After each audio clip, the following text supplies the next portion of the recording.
Ethan was always the smallest one in the class. It didn't matter if the other students were tall insectoids, glowing amphibians, or scaled reptilians. He was still shorter, slower, and weaker than them. The Galactic Academy orbiting the neutral space station was supposed to be a place where all young species learned together.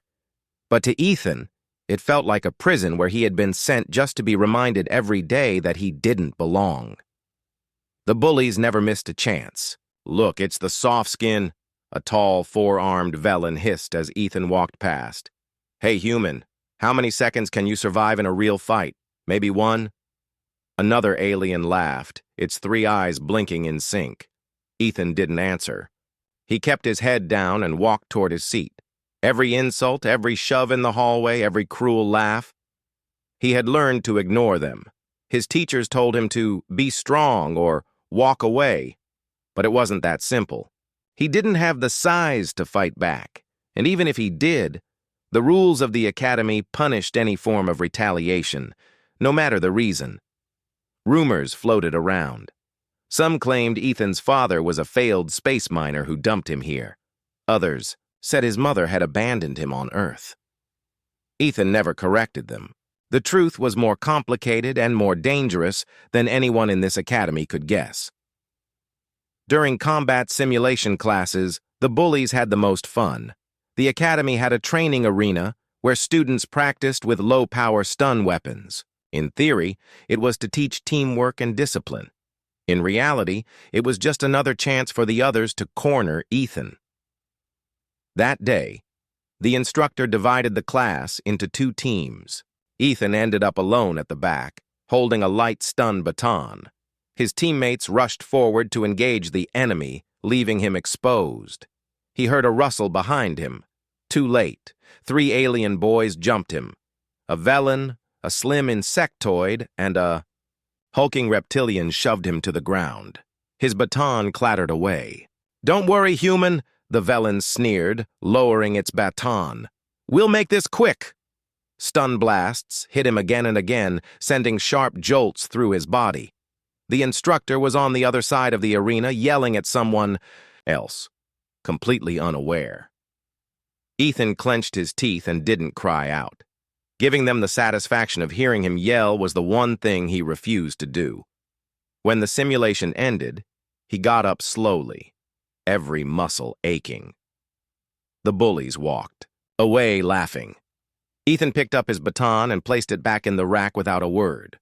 Lunchtime wasn't any better. In the academy's cafeteria, no one wanted to sit with him. The tables were full of loud conversations in dozens of alien languages, but Ethan's corner was silent. He ate his meal alone, staring at the stars through the wide glass window. Sometimes, he wondered why he was even here. The academy wasn't on Earth. It was on Station 12, a massive hub where hundreds of species traded, studied, and lived. He'd never told anyone how he got here. After lunch, in zero-gravity training, another accident happened. The bullies sabotaged his magnetic boots, and when the gravity shifted, Ethan floated helplessly, bumping into walls while the others laughed. By the end of the day, he was sore, tired, and more alone than ever. He was walking back to his small dorm room when the intercom crackled. "Attention, all Academy staff. Incoming high-priority vessel, docking bay 1. Repeat, high-priority vessel."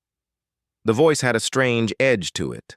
Students glanced at each other, curious. High-priority vessels usually meant government or military visits. Ethan ignored it and kept walking. But then the floor beneath him gave a faint tremor. It wasn't the normal hum of the station's engines. This was deeper, heavier. He glanced out a hallway window toward the docking bays. His breath caught. A massive warship was approaching the station, its hull a polished silver gold that caught the light of the nearby star. It was unlike any ship he'd seen before, sleek, elegant, and terrifying in its size. Dozens of smaller escort ships surrounded it in perfect formation. A student near him gasped. That's a Valori Imperial flagship. The Valori Empire was one of the most powerful civilizations in the galaxy. Their fleets were unmatched, Their warriors feared everywhere. And if this was their flagship, it meant someone very important was on board. The docking clamps engaged with a heavy thud. The station's security officers lined the halls near the bay. Even teachers were present, standing stiff and silent. Ethan found himself drawn toward the crowd, curiosity overpowering his usual desire to stay unseen. The massive airlock door hissed open. A column of soldiers stepped through first, each wearing ornate golden armor, their faces hidden behind visors. Their boots struck the floor in perfect unison. Then, behind them, she appeared. The alien woman was tall, her movements graceful yet commanding. Her armor gleamed, decorated with symbols Ethan had never seen. Her skin had a faint shimmer, and her eyes glowed softly, like molten gold. Every step she took made the air feel heavier, as though the station itself recognized her. "Authority," students whispered furiously. "Who is she?" That's Empress Lariel Vylori, the ruler of the Vylori Empire? What's she doing here?" Ethan froze. He knew that name. He knew that face. The Empress didn't look at anyone else. She walked through the crowd as if they didn't exist, her gaze fixed ahead. Fixed on him. The soldiers moved aside, creating a path straight to where Ethan stood. His heart pounded. She stopped in front of him. For a moment, the crowd held its breath. The Empress knelt just slightly, so her golden eyes were level with his.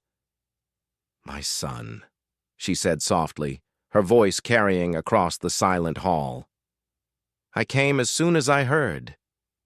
Every whisper died instantly. The silence was deafening. Ethan felt every eye in the hallway on him. The bullies were there too, their faces pale, and in that moment, everything in the academy changed. The hallway was silent, but the air felt heavy. Every student, every teacher, every guard stood frozen. Nobody dared to move as the Empress's words echoed in their minds. "My son." Ethan didn't know what to do. For years he had kept this secret locked away, never telling anyone who his mother was. Now, in a single moment, the truth had been revealed to the entire academy. The Empress Lariel rose to her full height, towering over most of the alien students.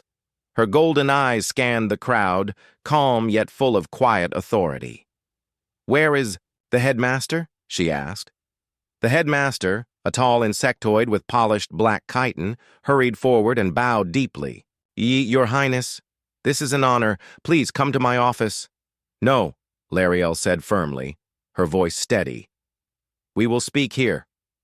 The headmaster hesitated, glancing nervously at the students, but he knew better than to argue. Two Vylori soldiers stepped forward, holding a small hollow projector.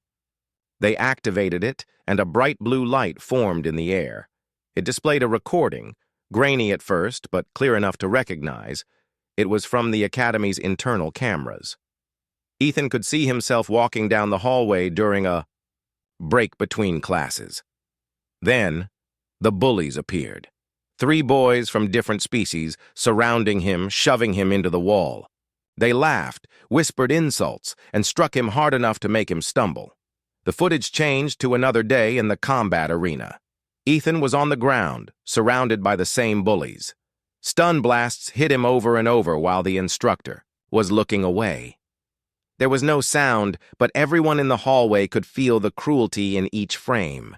The bullies' faces turned pale. One of them, the Velen with 4 arms, stammered, It was just training." "Silence," the Empress said, her voice like steel. The soldiers moved faster than anyone could see. In moments, the 3 bullies were on their knees, their arms bound behind their backs. "These children," Lariel said, looking at the headmaster, "attacked my son. They mocked his heritage. They dared to harm the blood of the Vylori throne." The headmaster's antennae twitched nervously. "Your Highness, we did not know—" "You should have known," Lariel interrupted. "Ignorance is no defense." Murmurs spread through the hallway. Some students looked terrified, others looked guilty, remembering the times they had laughed at Ethan or ignored his suffering.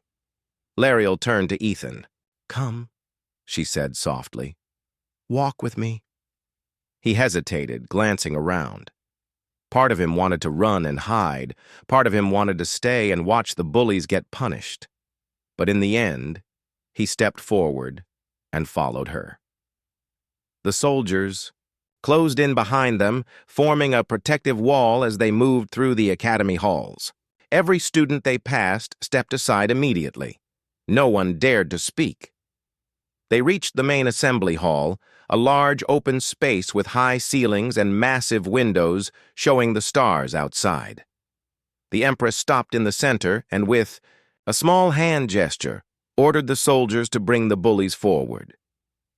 "In the Valori Empire," she began, her voice carrying across the room, "we value strength, honor, and loyalty. Those who attack the weak are not strong. They are cowards, and cowards have no place among the worthy." The bullies trembled under her gaze. "You will send word to your families," Lariel said to the soldiers, "that they are to come here immediately." "Yes, Your Highness," the lead soldier replied. Ethan stood quietly at her side, still unsure how to feel. Part of him was relieved. The bullies had finally been stopped. But another part of him worried what this would mean for his life. Here, nothing would be the same again. The headmaster cleared his throat nervously. "Empress Lariel, if I may ask, why is your son here on this station?" The Empress looked at him. "Because I wished for him to understand the galaxy as it truly is, not from behind palace walls. I wanted him to learn the strength of humility and the value of earning respect rather than demanding it." Her voice grew colder. "But it seems he has only learned how deep cruelty runs when those in power do nothing." The headmaster bowed deeply. "I will personally ensure it never happens again." "You will," Lariel said simply, "or I will remove my son from this place, and the Valori Empire will remember your failure." As the soldiers led the bullies away, some students in the crowd tried to approach Ethan, forcing smiles and acting friendly. "Hey, Ethan, I didn't know you were... We were just joking before, you know." He ignored them. He had nothing to say to people who only changed their tone after seeing power. When they finally stepped outside, the massive Valori flagship still waited in the docking bay, its hull gleaming under the station lights. Lariel turned to Ethan. "You are coming aboard, just for tonight. There is much I must say to you." Ethan hesitated. "Will I have to stay there?" She studied him for a moment. "That is your choice. But you will never again be without protection, no matter where you are." He nodded slowly. As they boarded the shuttle that would take them to the flagship, Ethan looked back at the station. Somewhere inside, the bullies were probably realizing their lives had just changed forever. And for the first time since arriving at the academy, Ethan felt the faintest sense of safety. He didn't know what tomorrow would bring, but he knew one thing. His days of being completely alone were over. The next morning, the station was already buzzing with talk before Ethan even woke up. Whispers about the Valori flagship's arrival, the soldiers and the Empress had spread through every corridor. Every student at the academy now knew the truth. The quiet human boy they mocked was the son of one of the most powerful rulers in the galaxy. But Ethan was not in the academy that morning. He was in a large guest chamber aboard the Sarathiel, his mother's warship. The room was bigger than his entire quarters on the station. The walls shimmered faintly with moving patterns, and a tall window looked out into the endless black of space. A soft chime sounded and the door opened. One of the Valori soldiers stepped inside. "Prince Ethan," he said respectfully, "Her Highness requests your presence in the training hall." Ethan blinked. "Training? Now?" "It is. Important," the soldier replied. "You will understand soon."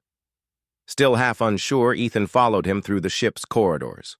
Velori technology surrounded him. Smooth metal halls, lit by soft gold light, doors that opened without a sound, and the faint hum of the ship's great engines. The crew they passed stopped to bow their heads to him. They reached the training hall, a vast room with a polished black floor and high ceilings. Several Velori warriors were already there, their armor gleaming. At the far end, the Empress stood watching. "You will begin learning to defend yourself," Lariel said when he approached.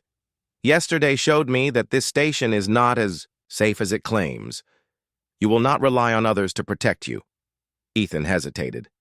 "But I'm not a fighter." "You are my son," Lariel said simply.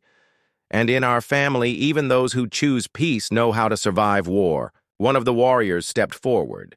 He was tall, with pale silver skin and markings down his arms. "I am Commander Savik," he said. "I will teach you." The first lesson was not what Ethan expected. Instead of handing him a weapon, Savik made him run around the training hall over and over until his legs burned and his lungs ached. "Speed is nothing without endurance," Savik said. "A tired warrior is a dead warrior." After that came balance drills. The Velori warriors could move with incredible precision, and they expected Ethan to match their rhythm. He stumbled often, but each time, Savik made him repeat the movement, until it was right. Hours passed. By the time Lariel dismissed him, Ethan's arms and legs felt like lead. But somewhere deep inside, he felt something he hadn't in years, a spark of determination. That afternoon, they returned to the academy. When Ethan stepped off the shuttle, the change in the other students was instant. The same ones who had mocked him now stepped aside, speaking to him with forced politeness. "Morning, Prince Ethan," one of them said nervously. "Need help carrying your books?" Another offered. Ethan didn't answer. He had no interest in false kindness. The headmaster met him at the entrance. "Prince Ethan, we are honored you are back. If there's anything you need, just let me finish my studies," Ethan said shortly. Over the next few days, things in the academy shifted. No one dared touch him, and the bullies who had been taken by the Velori soldiers had not returned. Rumors said their families had been summoned before the Empire's council. But not everyone was happy with Ethan's new status. In the cafeteria, he overheard two older students whispering, "He thinks he's better than us now. Half human, half Velori, doesn't matter, he's still weak." Ethan ignored them, but their words stayed in his mind. 1 week later, the Academy announced the annual Interspecies Tournament, a series of physical and tactical challenges where students from all species competed for the highest scores. It was the biggest event of the year. Winning meant recognition and prestige. Losing could be humiliating, especially if you were expected to win. When Ethan's name appeared on the competitor list, the whispers started again. He's only there because of his mother. He'll probably quit before the first round. What they didn't know was that Ethan had been training every morning and night with Savik. The first round of the tournament was an obstacle course in zero gravity. Floating platforms spun and drifted, and competitors had to navigate them to reach the end. At the start, Ethan stayed calm. While the others rushed forward, colliding with each other, he took careful, controlled movements, remembering Savik's lessons on balance. When the chaos cleared, he found openings to move ahead. He didn't win the round, but he finished in the top 5, far better than anyone expected. The second round was combat sparring. Each fighter was given a staff and paired against an opponent. Ethan's first match was against a tall Krell student with armored scales. The Krell attacked fast, trying to overpower him. Ethan avoided the first strike, then used a trick Savik had taught him, letting his opponent's strength work against them. He sidestepped, hooked his staff behind the Krell's leg, and pulled. The Krell stumbled, and Ethan tapped him on the chest plate. "Point, Ethan," the referee said. Gasps rippled through the crowd. By the time the final round arrived, the entire academy was watching. Even the headmaster looked nervous. Ethan's opponent was a Velen student with 4 arms, faster and stronger than him in every way. The match began.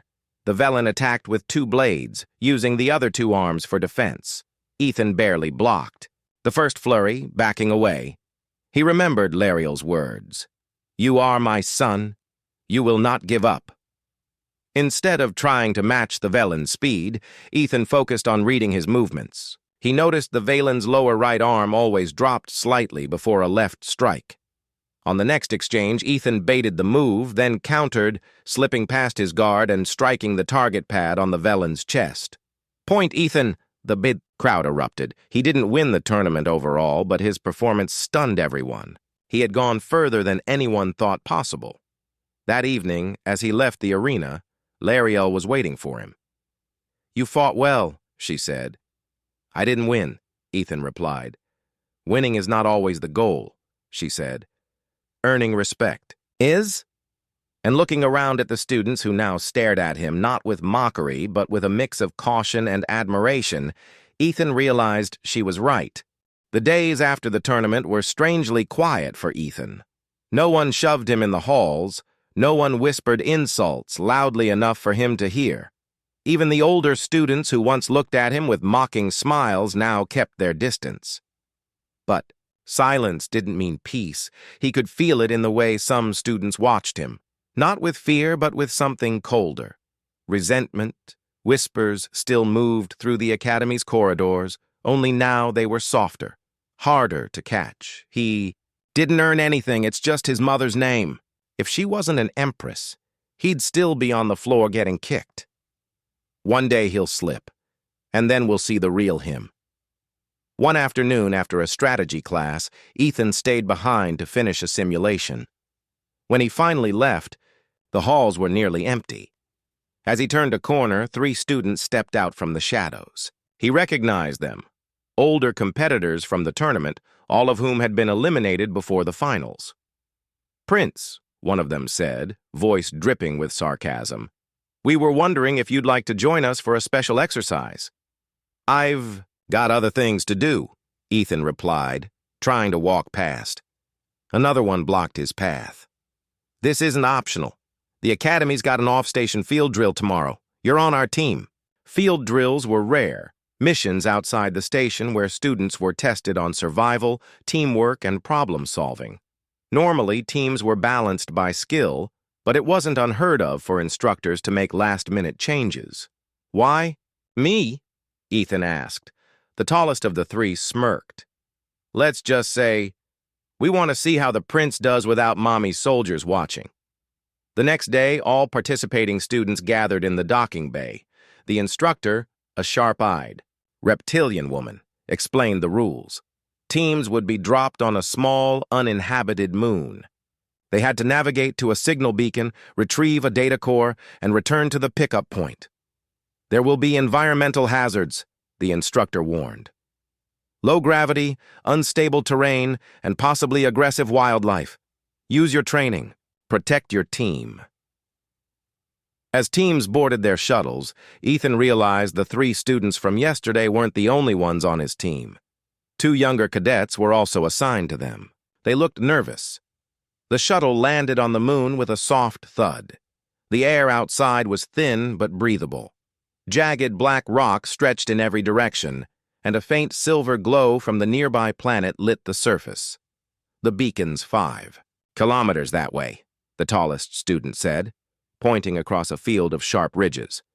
"Let's move." At first, things went smoothly. They crossed the ridges carefully, the low gravity making every jump longer than expected. But halfway to the beacon, the tallest one, named Kair, gave a quiet order to the other 2 older students. "We take a break here. Prince Ethan, why don't you scout ahead?" Ethan narrowed his eyes. "Splitting up isn't smart. You heard the instructor? Wildlife could be out here?" "Don't tell me you're scared," Kair said with a mocking grin. The younger cadets shifted, uncomfortably. "Maybe we should all stick together," one of them suggested. Kair's grin faded into a glare. "Do as you're told, cadet." Ethan took a slow breath. He could see the trap. They wanted him to walk into trouble alone, maybe get hurt, but leaving the younger cadets with them didn't feel safe either. "Fine," Ethan said, "but we're moving in pairs. I'll take one cadet with me, you take the other." Kare didn't like it, but he agreed, probably because arguing too much might look suspicious later. Ethan and the younger cadet, a quiet girl named Rin, moved ahead slowly. They climbed a ridge and looked down into a shallow crater where a strange, blue mist curled along the ground. "What is that?" Rin asked. Before Ethan could answer, movement caught his eye. A low, insect-like creature with long, curved legs and a hard shell crawling toward them. Its body shimmered faintly, like it was bending light around itself. "Stay still," Ethan whispered. The creature paused, sensing them. Then, with a sudden burst of speed, it leapt. Ethan shoved Rin aside and rolled to the right. The creature's legs slammed into the rock where he had been standing. He grabbed a flare from his belt and snapped it on. The bright light made the creature recoil, its legs twitching. "Move!" Ethan shouted. They scrambled up the ridge, the creature hissing behind them. It didn't follow far.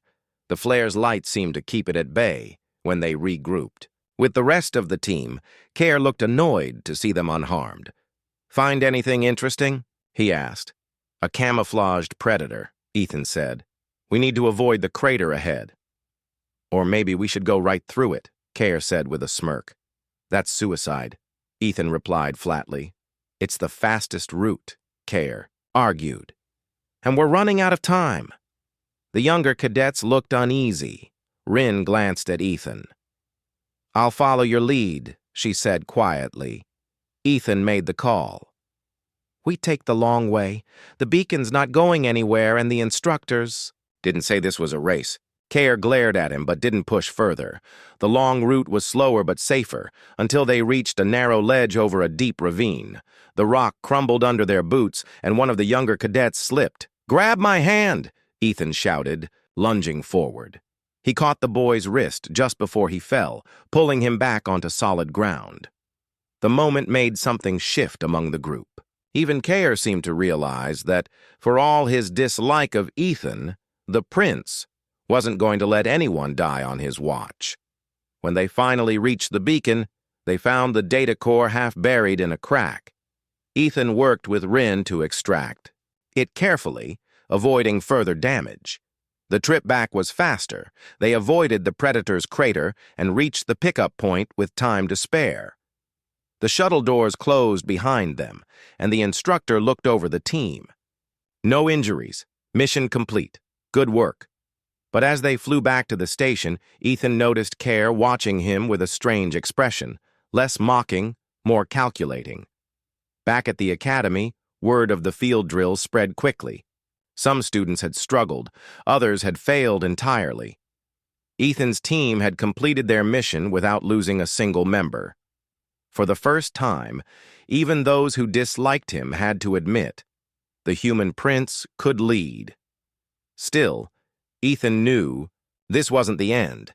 Kare's smirk might be gone, but that calculating look told him there would be another test, another challenge, and next time, it might be far more dangerous. A week after the field drill, the academy was restless. Students whispered about rumors that something big was coming. Not a class, not a tournament, but a real mission. The instructors stayed silent, but the tightness in their movements said more than words. One morning, the announcement finally came. "Attention, cadets!" The headmaster's voice boomed over the speakers. "Due to an unexpected distress call from Sector Delta 7, the Academy will send selected teams to assist the station guard. This is not a drill. All participating teams must be ready in 1 hour." The hallways exploded with voices. A real mission meant real danger. Ethan's name was called. 45 minutes later, he was in the docking bay with his assigned team. To his surprise, Kare was on it again, along with Rin and 2 other cadets. They were told only that a small research station had gone silent after sending a brief, broken message. Their shuttle launched into the dark of space, guided by a patrol ship. As they approached, the research station came into view, a lonely, ring-shaped structure orbiting a small, cold moon. Its lights flickered weakly. "No response to hails," the pilot said. "You'll dock at port 2. Keep your comms open." The airlock opened with a hiss, and they stepped inside. The station was eerily silent. Dim emergency lights cast long shadows along the walls. "This place feels wrong," Rin whispered. "Stay alert," Ethan said, his voice steady. As they moved deeper inside, they found signs of a struggle. Overturned chairs, broken equipment, and scorch marks on the walls. "Energy weapons," Care muttered, examining the burns. In the control room, they found the first clue, a damaged console still showing part of the distress message. The voice of a researcher crackled through the static. "Attacked. Unknown. They move." The feed cut off. Before they could analyze more, a loud metallic scraping echoed through the corridor outside. Everyone froze. Then it came again. Closer. "Positions," Ethan ordered quietly. The shape that emerged from the darkness was not alive. At least, not in the usual sense. It was a thin, insect-like machine with glowing red eyes, its legs clicking against the floor. "Defense drones," Care said in shock. "But those aren't ours." The drone's head snapped toward them, and it lunged. The fight was fast and brutal. The drone's speed forced them to work together. Ethan dodged its first strike, slamming his shock baton into its side. Rin fired her stun blaster, but the drone kept coming, its legs slashing at anything in reach. Care grabbed a fallen pipe and swung hard, knocking it into the wall. Sparks flew, and the machine collapsed in a twitching heap. "If there's one," Ethan said, catching his breath. "There's more." They moved quickly, following the faint signal from the station's emergency beacon. Along the way, they fought 2 more drones. Each attack was harder to block. The machine seemed to learn from the last fight. Finally, they reached the beacon room and found 3 surviving researchers huddled behind an overturned table. "Help us!" one of them cried. "They're everywhere. Something hacked the defense systems and turned them against us. We're getting you out," Ethan said. He ordered Rin to guard the researchers while Care and the others covered the exits. But just as they started moving back toward the docking bay, the sound of many legs filled the corridors. A swarm of drones poured toward them. "Too many!" one cadet shouted. "Fall back to the maintenance shaft!" Ethan yelled. He remembered the station's layout from the schematics they had studied earlier, a narrow tunnel that led directly to Port 2. They sprinted through the corridors, the swarm close behind. In the shaft, the narrow space forced the drones to come one at a time, giving them a fighting chance. Ethan took the front, blocking and striking while Care guarded the rear. For the first time, Care fought without any trace of mockery. His focus was absolute. They burst out of the shaft into the docking bay. The shuttle pilot was already powering. "Up the engines! Go! Go!" Ethan shouted. As the last cadet boarded, a drone leapt from the shadows toward Rin. Without thinking, Ethan grabbed her and shoved her into the shuttle, turning just in time to block the drone's strike. Its claws raked across his arm, burning through his sleeve. Pain flared white-hot, but he swung his baton hard, cracking its head. The drone fell in a shower of sparks. Care grabbed him by the collar and pulled him inside. The shuttle door slammed shut, and they lifted off. Back on the Academy station, medics rushed to check them. Ethan's arm was burned, but not badly enough to need surgery. The headmaster arrived, his usually composed face tense. "The patrol ship confirms your team evacuated all survivors. The drones were destroyed when the station's power core was shut down remotely. You've all done well." Care, standing nearby, spoke up. "It was Ethan. He led us. Without him, we wouldn't have made it." The headmaster looked at Ethan with something like respect. "Then it seems the Academy has underestimated you." Word of the mission spread quickly. Students who had doubted him now whispered a different story. How the human prince had fought off machines, saved lives, and brought his team home. The next day, Lariel's flagship arrived again. She met Ethan in the Academy's main hall. her gaze softer than before. "I heard what you did," she said. "You put yourself between danger and those under your care. That is the mark of a true leader." "I just didn't want anyone to get hurt," Ethan said quietly. "And that," Lariel replied, "is why you will be stronger than any of them. Power means nothing without the will to protect." As the Empress left, the students in the hall stepped aside for Ethan, not because of fear, and not only because of who his mother was, but because they had seen for themselves what he could do. The boy they once bullied was now someone they looked up to, even if some still wouldn't admit it. And deep down, Ethan knew this was only the beginning. There would be greater challenges ahead, bigger battles to fight. But now, he wouldn't face them alone.